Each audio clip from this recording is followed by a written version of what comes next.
Ginting. Look at that.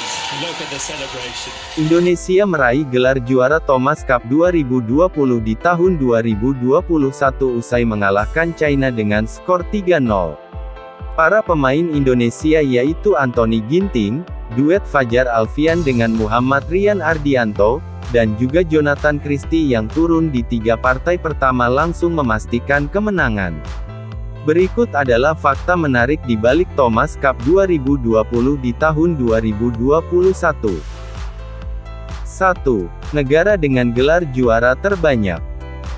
Gelar juara Thomas Cup kali ini merupakan gelar juara Thomas Cup ke-14 yang diraih Indonesia.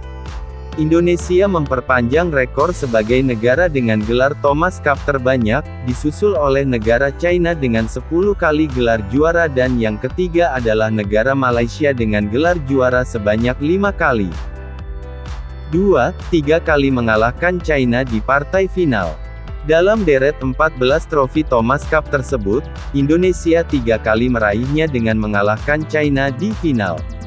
2 kemenangan sebelumnya adalah di Thomas Cup tahun 1984 dengan skor 3-2 dan pada final Thomas Cup tahun 2000 dengan skor 3-0.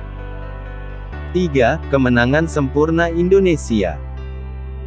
Indonesia kembali meraih kemenangan sempurna di partai final untuk ke-6 kalinya. Kemenangan sempurna tersebut terjadi pada penghelatan Thomas Cup 1976 dengan skor 9-0 melawan Malaysia.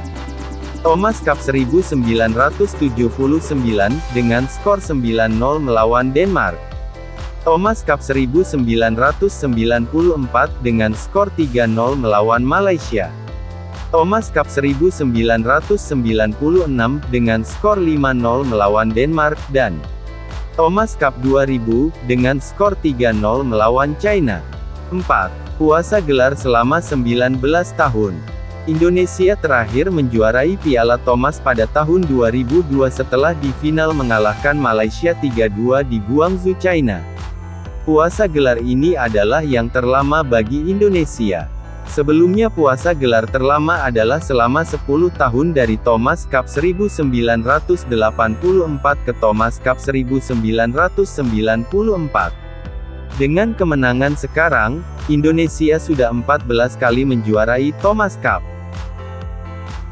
5. Bendera Indonesia tidak ada pada seremoni kemenangan.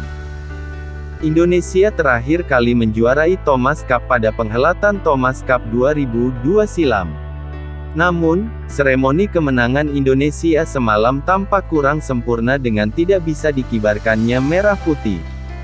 Alasannya adalah LADI, atau Lembaga Anti-Doping Indonesia masih dinyatakan tidak patuh karena gagal menerapkan kode anti-doping WADA 2021. Akibatnya, sejumlah hak-hak Indonesia di olahraga internasional harus ditangguhkan. Mulai dari tidak diperbolehkannya bendera negara berkibar di single event dan multi-event internasional, tidak diizinkannya terpilih menjadi tuan rumah olahraga kelas regional, kontinental hingga dunia selama 1 tahun sejak pemberlakuan sanksi, serta hak-hak eksklusif lainnya.